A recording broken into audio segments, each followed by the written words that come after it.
Let's shout Hosanna together. Oh, shout Hosanna, Jesus he saved. Shout Hosanna, he rose from the grave. Oh, come and lift him up. Hosanna.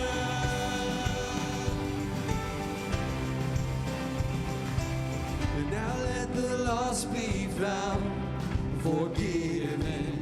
Death could not hold him down. He's risen. So let the saints cry out. We worship you. We worship you. Oh, shout Hosanna, Jesus he saves. Oh, shout Hosanna, he rose from the grave. Oh, come and lift him up. Hosanna.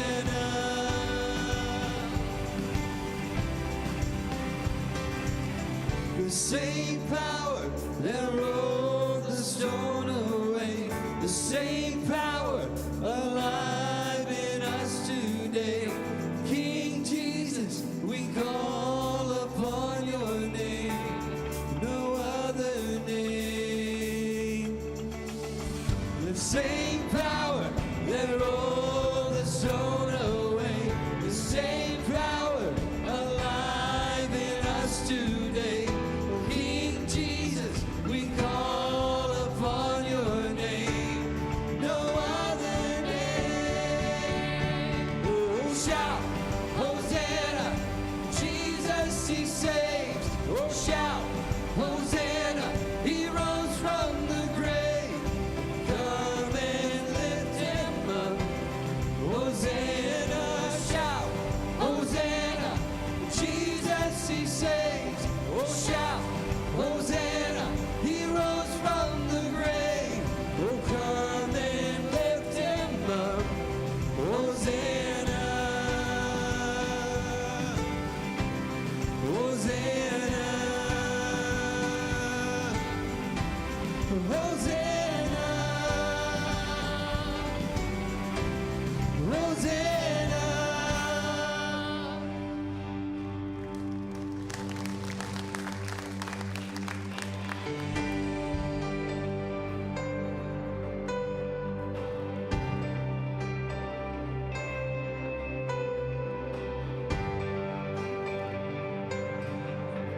Sing this together, just one word. Just one word.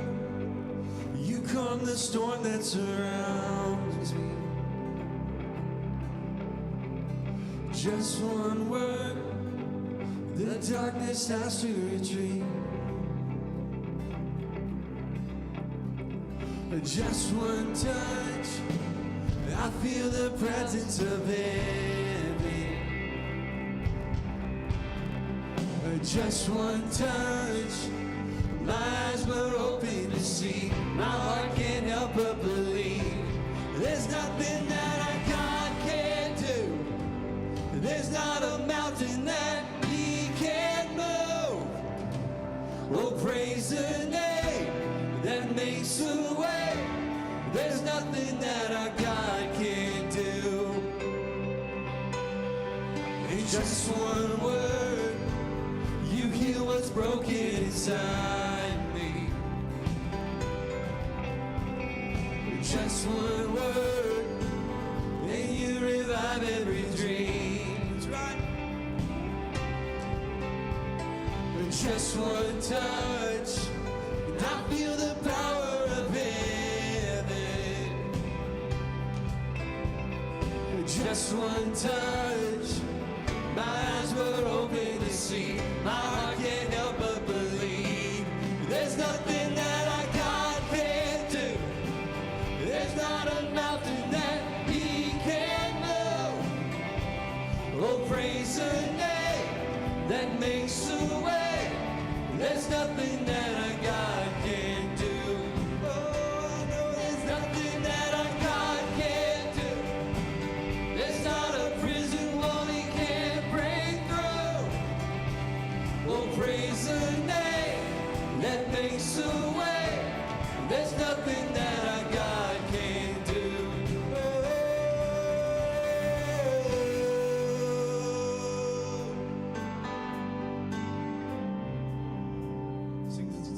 today, I will believe.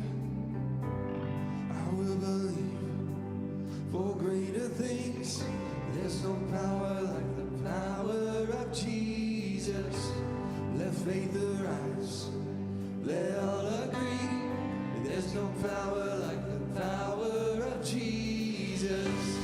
I will believe for greater things. There's no power like the power of Jesus. Let faith arise. Let all agree. There's no power like the power of Jesus. I will believe for greater things.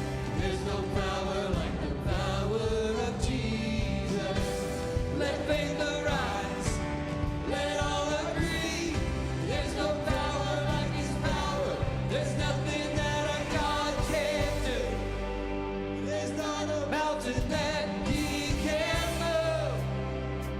Oh, praise the name that makes a way. There's nothing that our God can't do. Nothing that our God can't do. There's not a prison wall He can't break through. Oh, praise the name that makes a way. There's nothing that our God can't do. So we say, I will believe. I will believe for greater things. There's no power like the power of Jesus. Let faith arise. Let all agree. There's no power like the power of Jesus.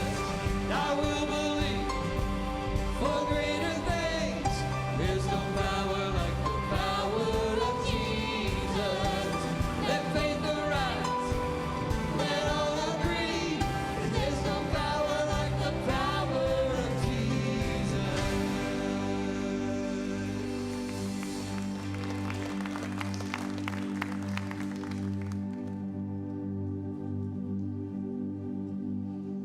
Can I be honest with you for a second? To host and do communion, usually it's pretty easy.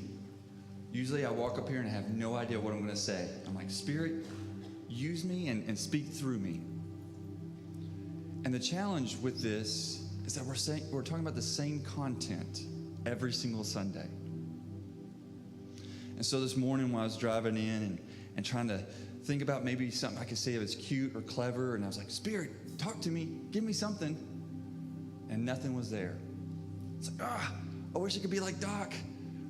Every time he does communion, he has this cool story where he's out on his farm and he's in his woods and God spoke to him, and it just makes it seem so cool. Spirit, do your job. And still nothing. And then it hit me. Maybe that's what it is. Maybe it's not something that's cute and clever and creative and, oh man, that was catchy. But it's something that's consistent. The consistency that Ethan's always going to have nice hair. The consistency of every morning while I walk into the office, Brett, brother, what's going on, man? Consistency, at least once a week, Matt Krebs is going to remind me we are lucky we get to work for God. The consistency of the bottom line every single Sunday. When Dave says that, we perk up. Okay, here it comes. This is the final answer. The consistency of Steve Howard every single Sunday. Brother, how far did you run? I love the consistency of that. The consistency of a body that was broken several thousand years ago that still remains true for you and for me. Your debt is paid. There's nothing scary. There's nothing bigger. There's nothing that God cannot handle. It is paid. So may we find joy, may we find excitement, may we find that clever in the consistency of I'm the same today, tomorrow, and yesterday. Here in the next few minutes, you have a moment to have that consistency in a world that's upside down, that's confusing, that's crazy, that's constantly changing. May we use this time of consistency to have some clarity and understanding of who Jesus is in our lives. Pray with me. Heavenly Father, consistency sometimes just seems bored until we need it. Until we're craving, until we're pleading, until we're crying out, Jesus, I need you. And try to ensure you are consistent, you are constant in our lives. You are constantly there, ready and willing to take anything on, including a cross. God, may this cracker, may this juice, may these emblems be more than just that. But may they be a constant reminder today and forevermore of your love for us. These things we ask in your name we pray. Amen.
How deep the Father's love for us, how vast beyond all measure, that He should give His only Son to make a wretch His treasure. How great the pain of searing loss, the Father turns His face away, as wounds which mar the chosen one bring many sons to glory.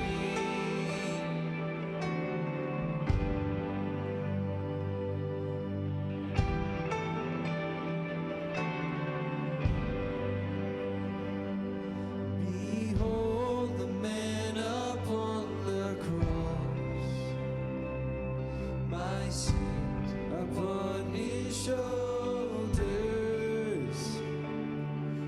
Ashamed, I hear my mocking voice call out among the scoffers. It was my sin that held Him there until it was accomplished. His dying breath has brought me life. I know that it is finished.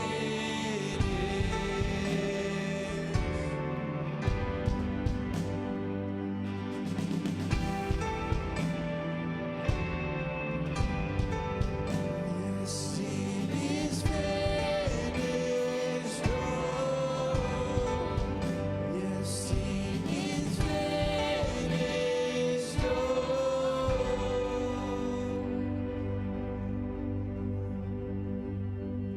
and I will not boast boast in anything. No gifts, no power, no wisdom. But I will boast in Jesus Christ, His death and resurrection.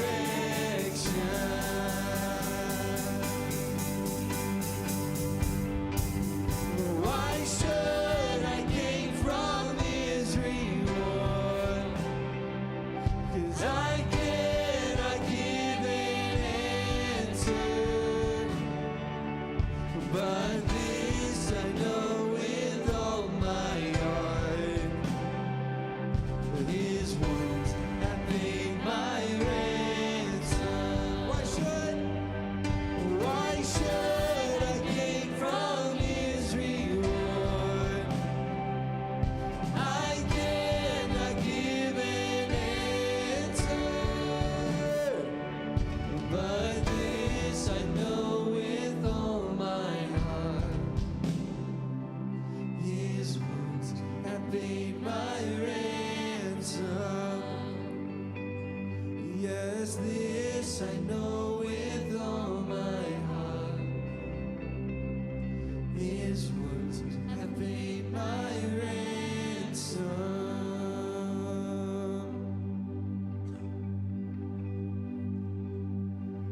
And I'm glad you guys are here today. It's been an awesome day already. And so we're glad that you guys are here in person. We're glad for all the people that are worshiping with us online. And if you're online in one of our online platforms, if you would just type in like where you're at so we'll kind of know and we'll say hey to you. And we'd love to connect with you in that way. And as we get started this morning, before we dig into the message, I want to make a couple of announcements. One of them is about that online campus deal. And, God was so good that we had already started working on that stuff before the pandemic hit. And then we kind of like had to put it in hyper overdrive really quick. Well, our team met last Sunday afternoon to say, okay, what are the next things that we can do to have a better online and not in-person presence for those who can't get here or whatever. And like by Sunday night, Monday morning, they had already come through. And now we are a podcast church too. So for those of you who like to listen to podcasts, like when you're driving and stuff like that, we are now on Spotify and Stitcher and iTunes and Google Play. That one's not up there because they just told me that happened. I didn't even know about that. And so if you want more information, stay up with the e-news. We'll put all the links to that stuff. So like some of you that drive into work and love to listen to stuff coming and going to work, you can do all that now too. And we're going to keep adding more teaching times to that and some personal teaching times and hopefully some women's things and some stuff like that. So that's really a cool thing. I'm excited about that we have more and more opportunities to reach people through podcast platform on all those different levels as well. Another thing I'm really, really excited about was one of our vision teams for this year. And it's really, really cool how we had 4 vision teams planned out for this year and not knowing there was going to be a pandemic and all that kind of stuff, all right? And so one of them was a marriage team, and it has already had a couple of really great events on building stronger marriages. In fact, right after this service, several couples that are going to be marriage mentors are having their first training session. And so that's kind of taken off and getting some ground. The online stuff's taken off. One of them was that we really had been praying for years and years and years. God, what do we need to do? How can we have a better presence and a better ministry to our Hispanic community? And so we've been praying for that for a long time now, for like a decade now that we've been praying about that. I don't know if you paid attention a few weeks ago when we ordained our new deacons, and you noticed that one of them was Sebastian, who was born and raised in Chile and is completely bilingual.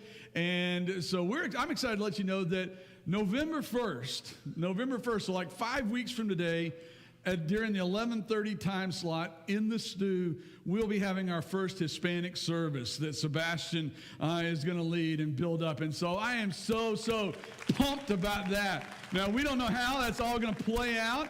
It's probably going to start with more like a Bible study that goes along with the message and stuff. And then when they get to a certain number, Sebastian's already committed. He's going to preach whatever Jason and I preach. He's going to try to preach what Kevin preaches. So I'm already praying for him about that one.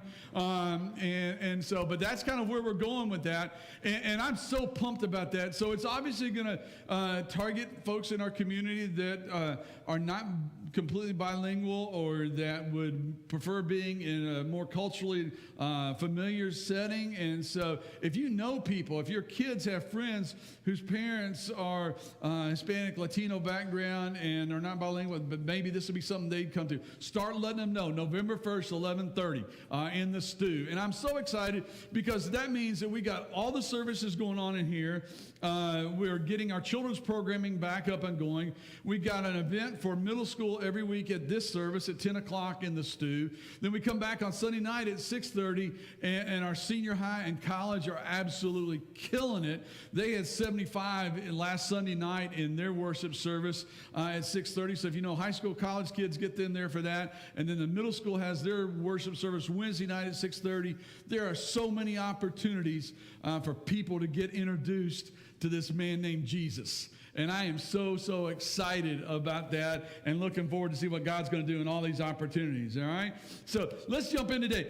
This illustration, I had already written this earlier this week, okay? Because it's been a crazy week at our house. For those of you who don't know, on Monday, granddaughter number 4 arrived, and so we were excited about that. On Friday, granddaughter number 1 had her 11th birthday. So it's just like been a crazy week at our house with births and birthdays and stuff. So I knew I had to get ahead of the game for this week. And so we had staff meeting Monday, and I told Dennis I'm going home and write the sermon, and then I'm out for the rest of the week. I got to go be Poppy for a week.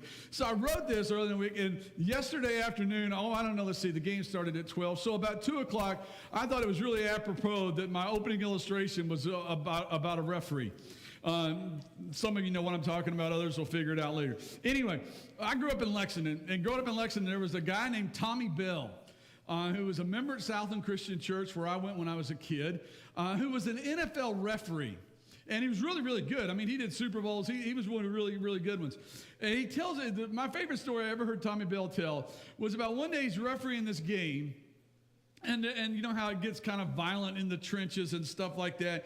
And these two guys were locked up. And when the play was over and everybody starts umpiring, there's an eyeball laying on the ground. And one of the offensive linemen had an artificial eye that nobody knew about. And so he just bent over, picked it up, wiped it up, and popped it back in. And Tommy Bell's like freaking out, going, son, this is a violent game. You've already lost one eye. What are you going to do if you lose the other one? Guy thought for a minute. He said, I guess I'll be a referee like you.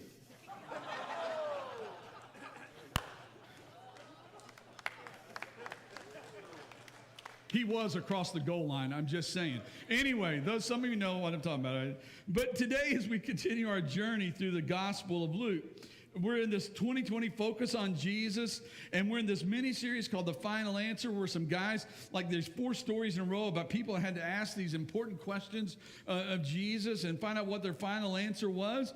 And so for this guy that we're going to talk about today, there's this guy named Bartimaeus that we're going to talk about today. Now, the interesting thing about Bartimaeus is, if you were reading in Luke chapter 18, his name's not there.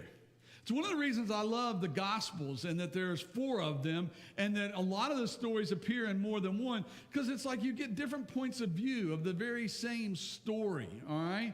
And so this guy Bartimaeus, Luke doesn't mention him by name, but Mark does. Mark actually tells us what his name. Matthew, when he tells this story or records the story, there's actually 2 blind guys, but Luke focuses on the one who talked to Jesus, this guy Bartimaeus. And so Jesus is actually beginning. We're in Luke chapter 18. Actually, we're at the end of Luke chapter 18, so there's only like 5 more chapters left, 5 or 6 more chapters left in the Gospel of Luke. And Jesus is beginning his journey, his final journey to Jerusalem. Now, if you know anything about the Bible, this is a significant final journey because it all comes to a head and an end and a new beginning in Jerusalem, all right? So Jesus is on his way, and on his way, at the beginning of that journey, he has to go through this little town, Jericho, all right? He has to go through this little town of Jericho, and Jericho was known as the city of palms. It's the same Jericho that Joshua and the Israelite army defeated as they went into the promised land that we read about. It's a city that Herod then, after Joshua destroyed it years later, Herod rebuilt the city and built this huge fortress there, this huge palace there. It's actually historically the city that Mark Antony gave to Cleopatra as a gift. So Jesus is coming up to Jericho. And last week we talked about, when we were talking about these questions, we talked about a guy who's, the most important question for him was, how do I get to heaven? He was very concerned with eternal life. This guy, Bartimaeus, all we know about him at the beginning is he's begging. He's sitting by the street and he's begging. That's the most important thing to him. I need to get money. I'm begging for money. And so he would sit by the street, kind of like maybe today, I don't know. You go through and you get off at certain exits and right there's somebody asking for money. And so this guy's just there by the street asking for money. And then he hears that Jesus is coming.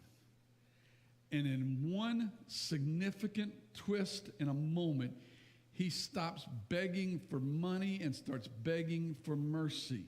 And understand, mercy is more important than money. Mercy is greater than money. We've been talking about in this little mini-series part how Regis used to always ask people on Who Wants to Be a Millionaire, is that your final answer? The final answer was significant because up until you said that's my final answer, you could change your answer. You could phone a friend, you could ask the audience, you could do all kinds of things, you could drop a question. But once you said that's my final answer, there's no going back. That was it. You were locked in, and you were locked into that answer. And so this blind guy, he's forced to ask, what am I looking for? And his final answer was Jesus. And my prayer is that by the end of the morning, when we ask that question, that will be your final answer as well. But let me start by asking, how's your vision? How was your vision? See, one of the problems in talking about a blind guy is that unless you've actually lost your sight, you can't really imagine what it's like to be blind. You see, sighted people just can't understand. It's kind of like the lady that passed by this guy begging on the side of a street, this lame guy that was begging for money, and she handed him $1 and said, cheer up, think how much worse it would be if you were blind. Really? And he said, yeah, tell me about it. I tried being blind last week, but people kept giving me phony money. See, we just don't get it. We just don't get it. But physical vision, that's significant. Bartimaeus isn't faking it. He's physically blind. He's really blind. And in Jesus' time, that was horrible. I mean, it's always horrible. But in Jesus' time, it's horrible because there were no schools to go to. There wasn't the Jerusalem School for the Blind. There wasn't the Jericho School for the Blind. There were no books or no scrolls. In John chapter 9 even, the disciples had the nerve to ask Jesus, when they saw this blind guy, they had the nerve to ask Jesus, who sinned? Was it the guy or was it his parents that caused him to be blind? Come on, really? Because if blindness was the result of sin, guess what? We'd all be blind. But that's how the world looks at it. And if you've never been blind, you can't understand what that's like. But there is this spiritual blindness. It's killing me. There's this spiritual blindness in our world today that is so messed up, so whacked out, that it allows certain people in our world today to think they can judge people by the color of their skin. There's this spiritual blindness in our world today that allows some people to believe that it's okay to kill a baby while it's still inside of its mother. Even if she's on the way to deliver, it's still okay that she could change her mind. It's okay to murder innocent children. There's this spiritual blindness in our world today that allows some people to think that we can just tell God to get out of our world and then wonder why there's chaos in our world. See, spiritual vision is critical because spiritually blind people, they can't see the Lord's will. They get so used to living outside of the will of God that they can't even recognize the danger they're in. They don't even know how dangerous that is. They've just gotten used to it. They've just gotten used to it. I even see people And I spend far too much time. I'm trying to limit myself. I'm trying to enter a 12-step program for social media. But because I spend far too much time on it. But I even once in a while on social media, somebody will tweet or something, and they'll take about something, and then they'll say, "I'll see you in hell." Like that's their predicted for themselves. That's their own predicted destination. Guys, that's spiritual blindness. That spiritual blindness. They're kind of like the frog that gets dumped into this lukewarm pan of water, and they love it, and they think they're kind of in a sauna, and it's kind of good. And you can throw a frog into a lukewarm pan of water, and he'll just stay there and swim around. And then you can just start gradually turning up the heat, and turning up the heat, and turning up the heat, till finally he's boiled to death and didn't even see it coming. Didn't even know it was coming. See, I think that's how a lot of people are living their lives today in the world. Romans chapter 11, verse 8 says, God gave them a spirit of stupor. A spirit of stupor. You know what a stupor is, right? He gave them a spirit of stupor, eyes that could not see and ears that could not hear. They didn't even realize what was happening to them. See, spiritually blind people can't see their own destructive behavior. I love what John chapter 1 verse 5 says. It says, the light shines in the darkness, and the darkness has not overcome it. In other words, the light's going to win. You see that there? The light's going to come out on time. But then in John chapter 3 verse 19, Jesus himself said, the light has come into the world. He's talking about himself. The light has come into the world, and people love the darkness rather than the light because their works were evil. They just soon be in the dark. They just soon be in the dark. You know, it's a beautiful thing that we have. And I would say, I'm assuming almost everybody in here has it. If not, see me afterwards, because I've got some people that can help with this particular issue. But for most of us, we walk into our places of residence, our houses, and there's these really cool things on the wall. They're little like levers, and like when you push them up, it starts glowing from above your head. And so when you walk in the not after dark and it's dark in the house, you can flip that little lever, and all of a sudden it gets light, and you can see things, and you can walk, and you can not trip. But I'm convinced there are people that would just as soon not flip the lever, because they would just as soon walk around in the dark, because maybe if they're walking around in the dark, people won't see what they're doing in the dark, and maybe they won't even see it themselves. But then they can't figure out why they tripped over the piano bench, because they didn't turn on the switch. And a lot of people spiritually are living that same way. I just do not know. Just don't tell me. Don't tell me, because I'm going to stand before God someday and say, I didn't know. But if you tell me, then that messes me up. Sorry, I just messed you up. See, spiritually blind people can't see the destiny of their chosen path.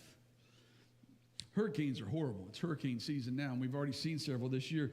But in September of 1900, there was a hurricane that hit Galveston, Texas. It came across the Gulf and killed over 8,000 people. Now, think about that for a minute.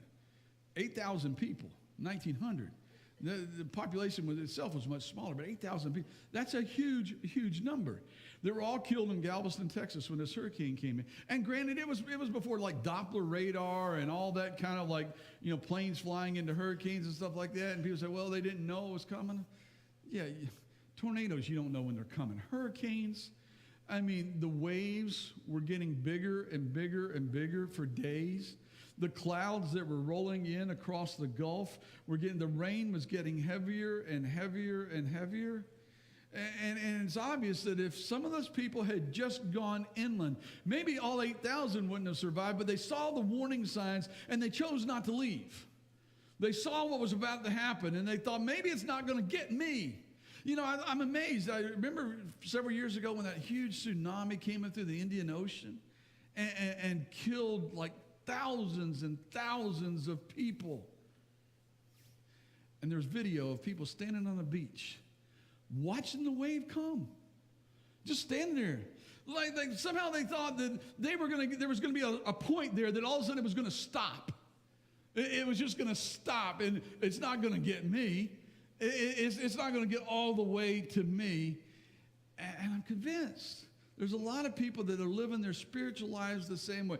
I know that those are the rules, and I know that that wave's coming, but somehow the rules don't apply to me. And I can just stand here and take the wave.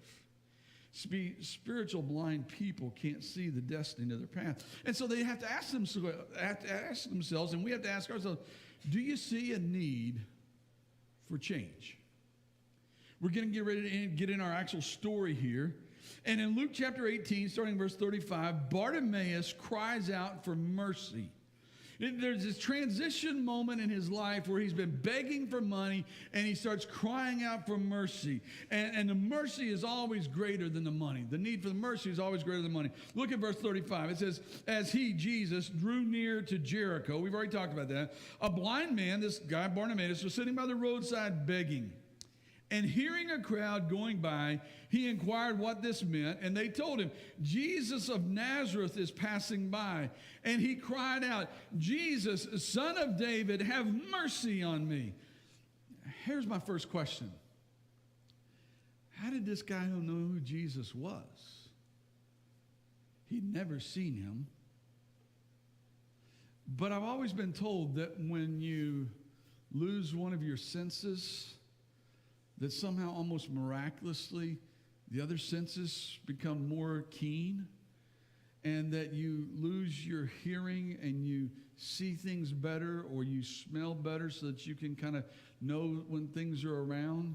You lose your sight and you can hear better. So I'm just imagining that this guy for years now has been sitting by the roadside, having people walk by and hearing stories about this Jesus guy and all the stuff he's been doing back down the road. And all of a sudden now he hears this guy's coming. This guy, this Jesus guy, he's just about here. And this cry for mercy brought Jesus to this blind guy. Jesus comes to him. And there he is, and he or maybe some other guys are sitting and slumped over and desperately in need, with an inability to meet their own needs. See, a request for mercy isn't really about something that you want for your life. Asking for mercy assumes something much deeper. Asking for mercy assumes that there's some kind of grief, some kind of wound that's still festering down there. This cry for mercy assumes that there's some kind of broken dreams that still haunt you. This cry for mercy assumes that there's some kind of shame shackles that are still attached that need to be broken free. And so this guy cries out for mercy. But the thing I love about him is he didn't quit. He kept going. He's kind of like the ever-ready bunny. He kept going even against opposition, because look at verse 39. It says, and those who were in the front, those who had the good seats, those who got there a little earlier, those who were able to pay for the inner circle seating. Like, you go to concerts and like these seats are really expensive. The irony is these seats really sell out first. So we've decided that this is no longer tithing section, it's double tithing section, so maybe that'll never mind. I just went somewhere weird there, okay? So, and those who were in the front rebuked him. They turned, you got to get this picture. They're standing out right by the road, and this guy behind them is crying out for mercy, and they're like, shh, be quiet. But he cried all the more. Son of David, have mercy on me. Have you ever felt like that the whole world was against you and all you were trying to do was get help? And nothing you seemed to try seemed to work, and nobody seemed to care, and they just kind of kept telling you to be quiet. Don't disturb us.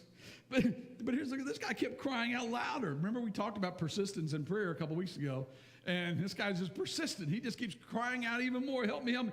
And it worked. It worked. Look at verse 40. And Jesus stopped and commanded him to be brought to him. And he came near to him and he asked, what do you want me to do for you? And he said, Lord, let me recover my sight. Wow. There was an evangelist named Robert Sumner, and he wrote a book called The Wonder of the Word of God. And he tells about a man from Kansas City who was caught in an explosion. A horrific explosion, but the man survived, but his body was really disfigured. He was burned so bad he lost both of his hands. His face is disfigured. And Sumner writes about how one of the saddest things to him, but this man had just become a Christian. And one of the greatest things that he missed, one of the things he missed the most, was being able to read the Bible and learn new stuff about Jesus, because he was just getting to know Jesus when this happened. And then he said the man found out, because he knew he couldn't do Braille because he lost his hands. He didn't have fingers. And then he found out about this lady who had learned to read Braille with her lips. And so he got some books of the Bible printed in Braille, and he was trying to learn it, but then he realized, no, the explosion had so disfigured his face that he lost all feeling in his lips. But as he was trying to do that, he accidentally let his tongue touch the pages, and the end of his tongue felt these little bumps. And the idea came to him, maybe I can learn to read Braille with my tongue. And he did. And Sumner said at the time that he wrote this book, that he told the story, the guy had read through the entire Bible in Braille with his tongue 4 times. And had started schools teaching other young children who had disabilities to even read Braille with their tongues. Now, tell me God doesn't do really, really, really cool stuff. And so he did this for Bartimaeus. And this guy knew he needed healing. This week I've read all the gospel accounts of this story. And I love the gospel account in Mark, because in Mark chapter 10, when he's telling this story about what happened, he says that Mark records this. None of the other guys do. He says, throwing his cloak, that Jesus says, come here, bring this guy to me. And so this guy, Mark's story is the guy hops up, throwing his cloak aside, he jumps to his feet, and he came to Jesus. Now, why I think that's so interesting is blind men are not in the habit of throwing personal possessions off to the side, because if they throw their coat off to the side, guess what? They can't find their coat. But this guy must have known something's about to change. Suddenly, this cloak, this coat, it's not the most important thing. And I bet in just a moment here, I can throw this wherever I want to throw it, and then I can turn around and see it, because something's about to change here. He anticipated what Jesus was going to do. He was so certain that he wasn't going to be blind much longer. He tossed his coat to the side and hurried toward the sound of Jesus' voice. Notice, he was still blind, but he had faith about what was about to happen. And Jesus said to him, recover your sight, because your faith has made you well. And immediately he recovered his sight and followed him, glorifying God. And all the people, when they saw it, gave praise to God. Notice he praised God for the transformation. Not like the story that we heard a couple weeks ago, a month or so ago, about the lepers that Jesus healed and how 9 of them wouldn't even come back and say thank you. This guy, Bartimaeus, couldn't say thank you enough. It's like the song we sing. Some of you will notice the words, recognize the words. We sing a song that says, how can I praise you enough? You are the Lord Almighty, outshining all the stars in glory. Imagine if that was Bartimaeus' song. Imagine if that was Bartimaeus' song. He just got to see the stars for the first time.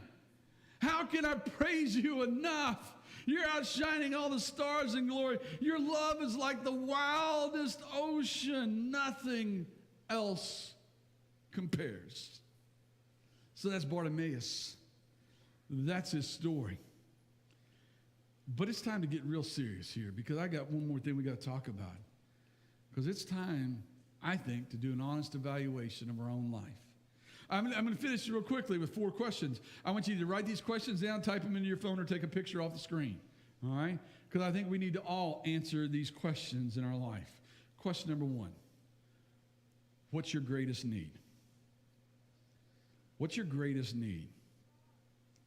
I'm going to help you a little bit with this one.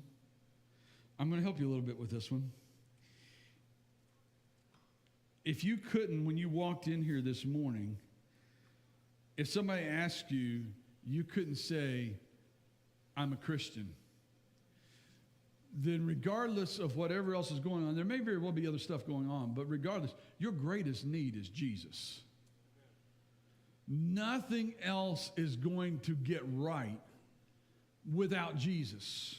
Now, there are some other things that you probably need to work on and work through, but nothing else is going to get right without Jesus. Now, the world might tell you, the world might look at your situation, what you need more than anything else is money. What you need more than anything else is your health. What you need more than anything else is a perfect spouse or peace or recovery from addiction, but nothing else compares to Jesus. But you got to ask yourself, what is my greatest need? And then maybe, where does Jesus weave into that? Where can Jesus help me with that greatest need? All right? Question number 2. Here's the second question. What are you doing about it? What are you doing about it? See, based on what the world convinces you that your greatest need is, it will also tend to convince you how to respond appropriately. Like if the world has convinced you that your greatest need is money, well, work harder. And so I need to ask, are you working every hour possible to make as much money as possible? I need to let you know something. Satan loves that. Satan loves that. Are you trying really hard to fight through that secret sin alone? The reason that you don't want to turn the light switch on because you don't want it to come out into the light, and so you're just like, I'm going to work really hard at it. I'm going to fix this. I'm going to fix this. I'm going to fix this. And you're trying to work through that secret sin on your own. Let me tell you something. Satan loves that. Are you trying to fill that whatever that emptiness is? There's that something's just not right. It's just not right. And so you're trying to figure out all the things in the world that you could possibly fill that emptiness, and you're trying to do it on your own. And you're trying to take in everything the world has to offer, hoping that one of those things is going to fill that emptiness. Guess what? Satan loves that. Because what we've got to realize is we can't do it alone. There's been so many things that have frustrated me in the last 7 months, and one of the things that's frustrated me the most, I love online. We just talked about how we're enhancing our online. I love the online experience, but if you're watching online, we're so thrilled you're here. But let me assure you of one thing: online doesn't fill the void like being with family together does. We've got all kinds, thousands and thousands of dollars of lights and sound equipment. We can't recreate the energy that was just in this room while we were singing. We can't make that possible if you're watching it somewhere else, all right? And so we love it, but here's what's frustrating me. I've seen so many people say, hey, well, I don't need the church. I can be a Christian just fine without the church. Man, now they've got it online. I can do church in pajamas. I don't ever have to come again. I can drink my coffee. And a lot of times what's really going on is church is on in the background. Like you figured out how to stream it to your TV. But really what you're doing is cooking breakfast and washing the dishes and playing with the kids, and really ain't church, you know. So that's one thing. But here's the bigger problem with that. I've read this thing. I've read this whole thing. And guess what? Guess what it says at the end of this thing? It says at the end of this thing, when Jesus says it's over and I'm coming back, guess who he's coming back for? Jesus says, I'm coming back for my bride. And guess who the bride is? The bride's the church. I've read this whole thing. It doesn't say anywhere in here that Jesus is coming back for all the guests at the wedding. It says he's coming back for his bride. We need the church. We need the family to be together to help us through difficult times. So what are you doing about your greatest need? What is it? What are you doing about it? Now, here's another question. Are you willing to ask for help? I think this is where the rubber hits the road. For many people, it comes down to swallowing their pride. A couple weeks ago at our community recovery program, we were talking about the importance of accountability groups, and I passed out cards to everyone that was there, regardless of what they were there for, because in community recovery, we got people there that are dealing with addictions, but we're dealing with depression, dealing with everything in the world, all right? And so we passed out cards and said, here, I want you to make a list of 5 people. I asked them, make a list of 5 people that you trust with your life. 5 people who know your story well enough that if they stood up and started telling your story, they could embarrass the daylights out of you, but you know they would never do it. 5 people you trust like that. Do you have their phone numbers? Most everybody, yeah, I already got their phone number, yeah. And then here was the important question.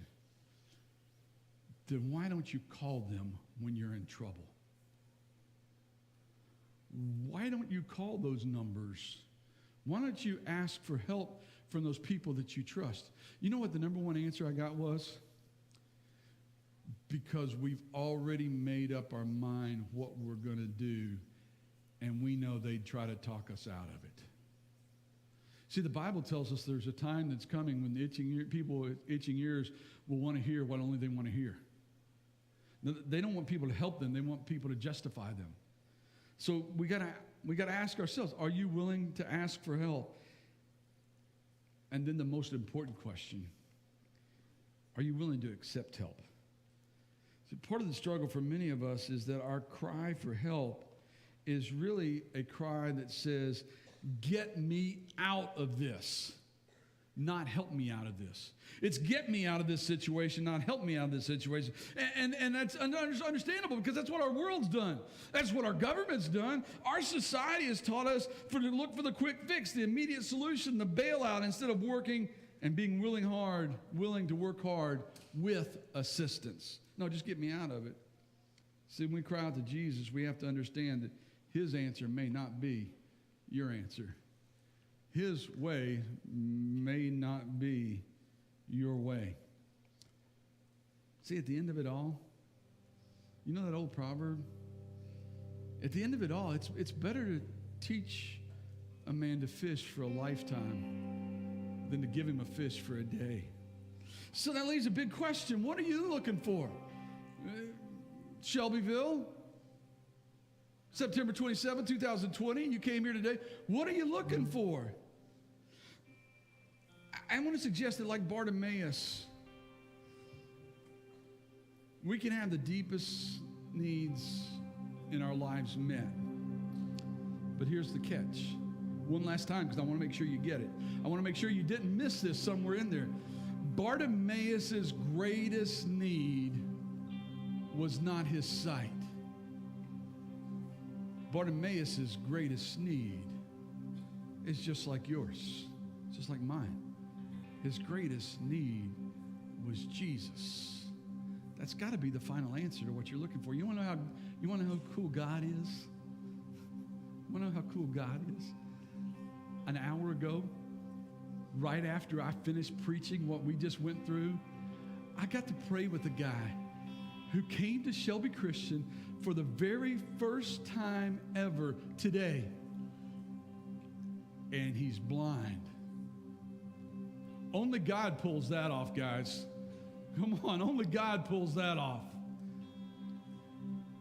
That somebody in our community who can't see got to hear that message for the very first time and hear that the answer is Jesus.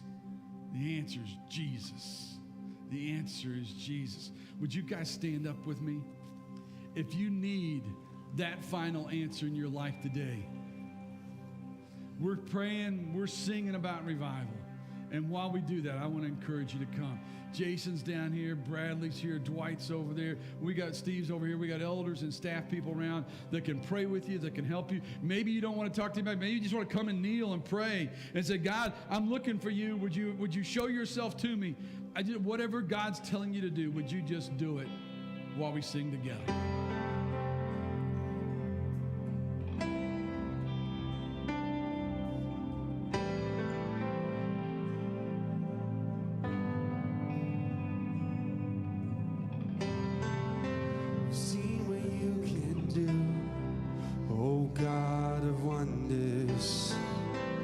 Power has no end. The things you've done before, in greater measure, you will do again. 'Cause there's no prison wall you can't break through, no mountain you can't move. All things are possible. There's no broken body you can't raise, no soul that you can't save. All things are possible. The darkest night, you can light it up. You can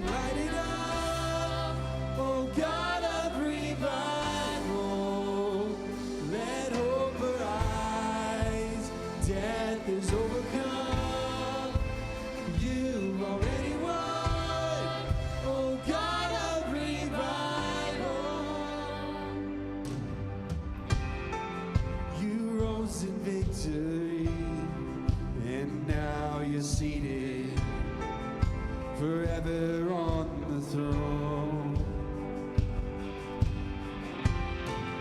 So why should my heart fear what you defeated? I will trust in you alone, because there's no prison wall you can't break down, no mountain you can't move, all things are possible, because there's no broken body you can raise, no soul that you can save, all things are possible. Oh, the darkest night, you can light it up, you can light it up. Oh, God of revival, let hope arise. Death is overcome, you've already won. Oh, God of revival, oh, God of revival.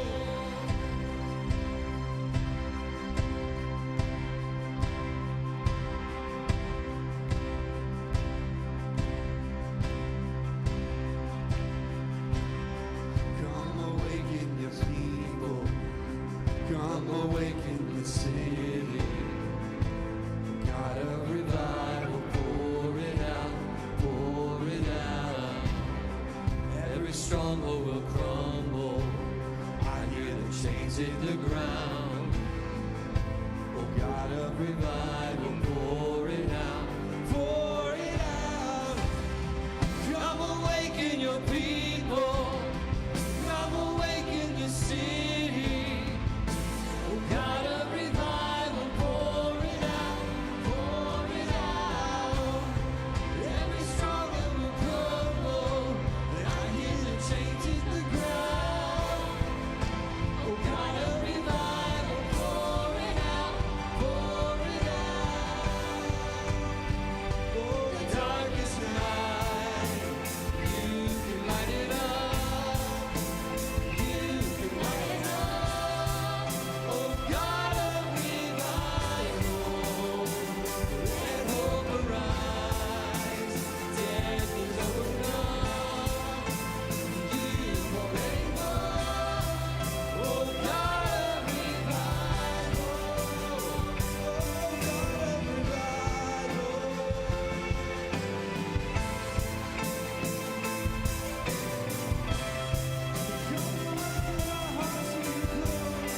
Come awaken our hearts to your glory.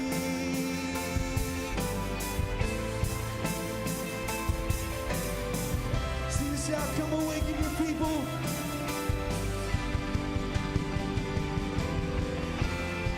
Come awaken your people. Come awaken the city. Oh, God of revival, pour it out, pour it out. Every stronghold will crumble, I hear the chains hit the ground. Oh, God of revival, pour it out, pour it out.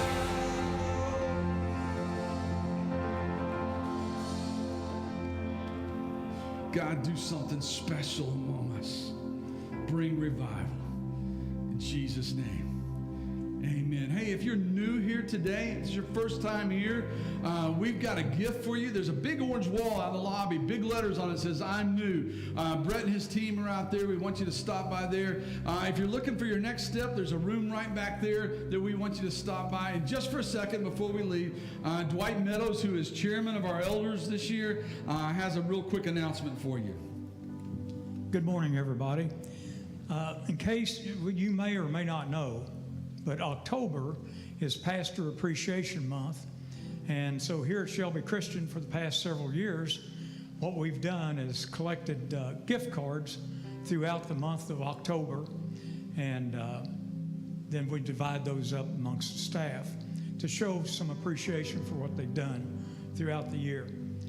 And I've just got to say, I think Dave and his staff is probably the best group of people here in Shelbyville.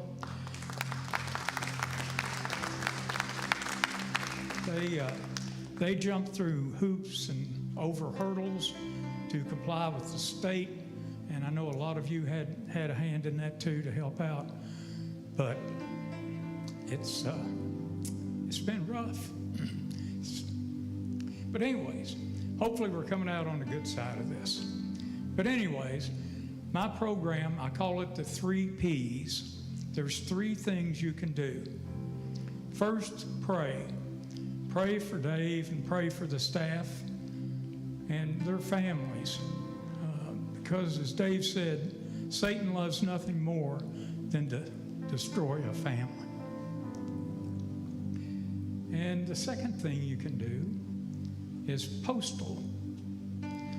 Get you a little appreciation card, write a note inside of it, just a personal note, and mail it to them.